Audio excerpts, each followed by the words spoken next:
Something revealing happened to Lindsey Graham yesterday, and it tells you more about the state of the Republican Party than any policy debate. The senator from South Carolina had what can only be described as a public unraveling. It happened across multiple platforms, multiple appearances, and culminated in a Fox News interview that broke the internet for all the wrong reasons.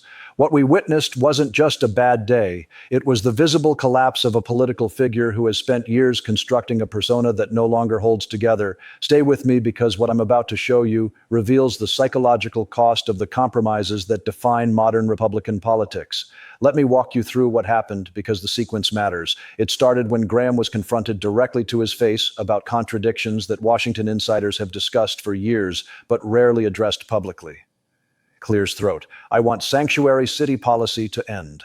That confrontation set the tone for what followed, but it was just the beginning. Graham then went public with a demand that has drawn mockery from both sides of the aisle. He wants $500,000 in taxpayer compensation because his phone records were subpoenaed, not seized, subpoenaed through legal process. This relates to the January 6th investigation. Graham's communications were sought as part of understanding what happened during the violent attack on the Capitol, an event that threatened his own life, along with every other member of Congress and the vice president. The subpoena was lawful. It followed established procedure. It's the same process that can be applied to any American under similar circumstances. None of us would receive $500,000 for it. But Graham framed it as theft, as persecution, as justification for compensation that would come directly from taxpayers. My phone records were seized as part of this. I am tired of this. The third leading DOJ lawyer left DOJ in Washington to work for Alvin Bragg in Manhattan. What was that all about? Fannie Willis's boyfriend, Music, spent a day in the White House talking to the Jack Smith people. What was that all about? I think this was in worse than Music Watergate, an effort to destroy President Trump, charge him with crimes that are just ridiculous, and come after people like me. I'm not going to put up with this crap anymore. I'm going to sue. I'm going to sue the hell out of these people. How much are you going to sue him for? Tens of millions of dollars, because I went to Fannie Willis in Atlanta, spent $1.2 million with that in Atlanta. Now I find out they spy on my phone records as a senator and a private citizen chairman of the Judiciary Committee in 2023. I'm going to sue. When Senate Republicans blocked his compensation scheme, recognizing it as politically toxic even by their standards, Graham's composure began to crack. What followed was a remarkable scene on the Senate floor. Graham, visibly agitated, began threatening House Speaker Mike Johnson. The man who has spent his career positioning himself as a dealmaker was now picking fights with leadership in his own party. Jammy, Speaker Johnson, I won't forget this. I got a lot of good friends in the House. If you think I'm going to give up on this, you really don't know me.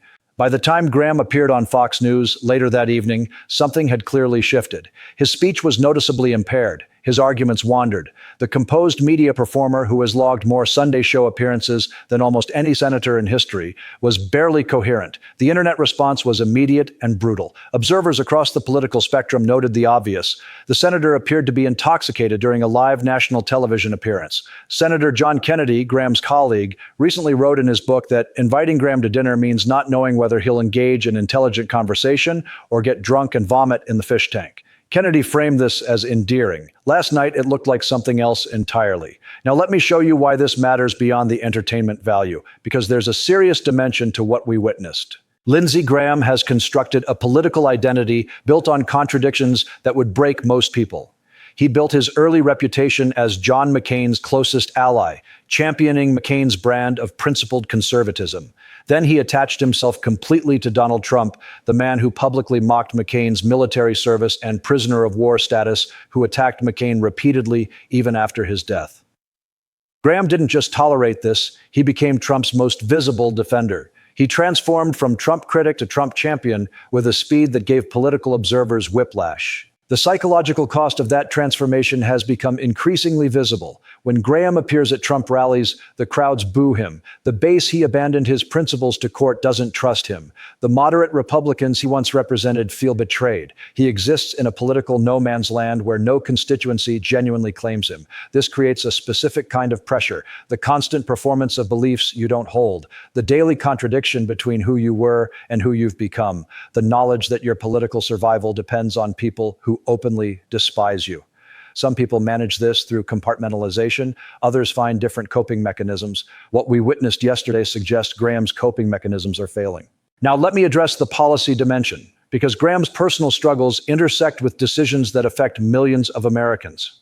The same day Graham was melting down over his phone records, Senate Republicans advanced healthcare legislation that independent analyst project will remove coverage from 25 million Americans. The mortality implications of that policy decision are staggering. Conservative estimates suggest 50,000 additional deaths annually from coverage loss. This is the context for Graham's public breakdown. A senator consumed by rage over not receiving $500,000 in taxpayer compensation while voting to strip healthcare from tens of millions of people who will suffer real measurable consequences. The contrast illuminates something important about political priorities. Graham's grievance, his sense that he's been wronged, centers entirely on himself. The consequences of his policy votes for ordinary Americans don't appear to register as sources of moral weight. This self-absorption isn't unique to Graham. It's endemic to a political class that has become detached from the material conditions of the people they represent. But Graham's public unraveling makes the dynamic unusually visible. Now let me show you the broader context, because Graham's appearance coincided with something more significant than one senator's bad night.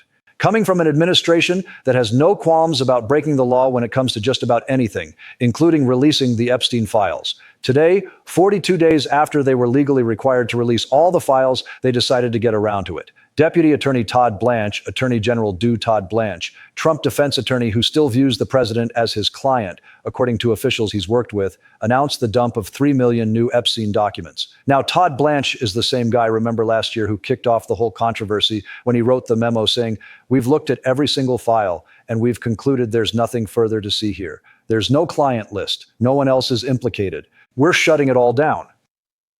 That Todd Blanche, the one who signed his name to that document saying, "Why, we have already looked at it all," announced they got around, I guess, to looking at the documents. He said the delays were to protect the victims. They weren't protecting Trump. And now their job here is done. Today's release marks the end of a very comprehensive document identification and review process. After submitting the final report to Congress as required under the Act and publishing the written justifications for redactions in the Federal Register, the department's obligations under the Act will be completed. This is now the second time that Todd Blanche has told us there's nothing more to see here. We're going to have a lot more on what we are learning from those files later in the show, and there are some pretty shocking things in them. Blanche also said there was an investigation opened into Alex Pai's death, though he suggested it wasn't a civil rights probe, but he declined to give any details.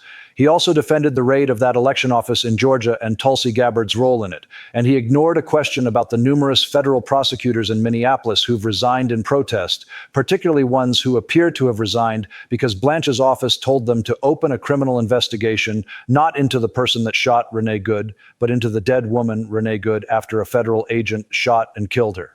The point here is that federal law enforcement increasingly day by day acts at the directions and the whims of the man in the White House who aspires to be a dictator. And in the last few weeks, they have shot and killed 2 citizens who stood in their way. The wolf is at the door. The administration's deployment of federal forces into American cities has reached a scale that demands precise language. What's happening in communities across the country isn't standard law enforcement. It's the application of military-style resources against civilian populations. The detention facilities being constructed aren't processing centers. When you separate children from families and hold them indefinitely, the historical parallels become unavoidable. The federal agents operating in American cities aren't conducting normal immigration enforcement. When armed personnel and tactical gear conduct raids without clear legal authority, terrorizing communities, the terminology needs to match the reality. This is the policy agenda that Graham, even in his diminished state, went on national television to defend.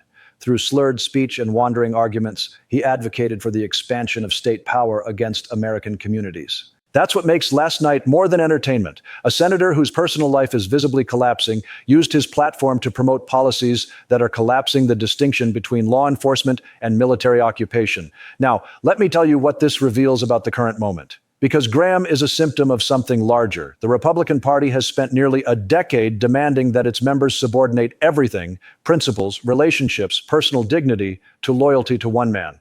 The psychological toll of that subordination is becoming visible across the party. Graham is the most dramatic example because his transformation was the most complete.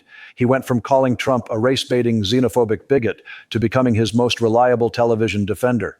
That kind of reversal requires either genuine conversion or constant performance. Graham's performance is failing. The mask is slipping. What's underneath isn't pretty, but he's not alone. Across the Republican caucus, you see members who have compromised so completely that they no longer seem to know what they actually believe. They've said so many things they don't mean that authentic expression has become impossible. This creates a politics of pure performance where the gap between stated beliefs and actual beliefs widens until it becomes unsustainable. Some members manage this through cynicism, others through compartmentalization, others apparently through drinking.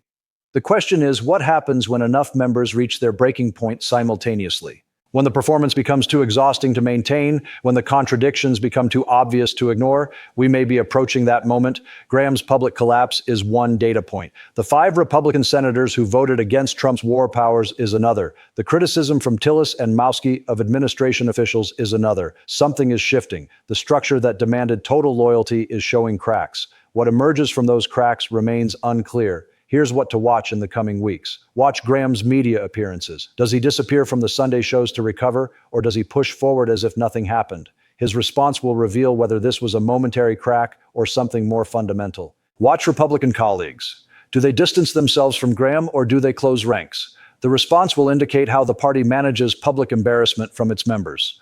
Watch the policy debates. Does Graham's diminished credibility affect his ability to advance his agenda, or does the Republican apparatus continue regardless of individual dysfunction? Watch the administration's response. Graham has been a reliable defender. If that reliability is now in question, how does the White House adjust? The broader story here isn't about one senator having a bad night. It's about what happens when the compromises required by modern Republican politics exceed what human psychology can sustainably manage. Graham reached that limit publicly. Others may be reaching it privately. The party built on demanding everything from its members is discovering that everything has a cost. Graham's face on Fox News last night showed what that cost looks like. Some people will find this entertaining. Graham has caused enough damage that watching his public humiliation provides a certain satisfaction. But it's also a warning. When political systems demand that participants abandon their principles, their relationships, their authentic selves, the result isn't sustainable politics. The result is what we saw last night. Broken people advocating for broken policies on behalf of a broken party, and the rest of us have to live with the consequences. The buildup of force continues. Healthcare cuts move forward. Detention centers keep expanding, and the senators voting for all of it can barely hold it together when they're asked to defend it on camera. This is where American politics stands right now. Pay attention. Far more is being exposed than anyone planned.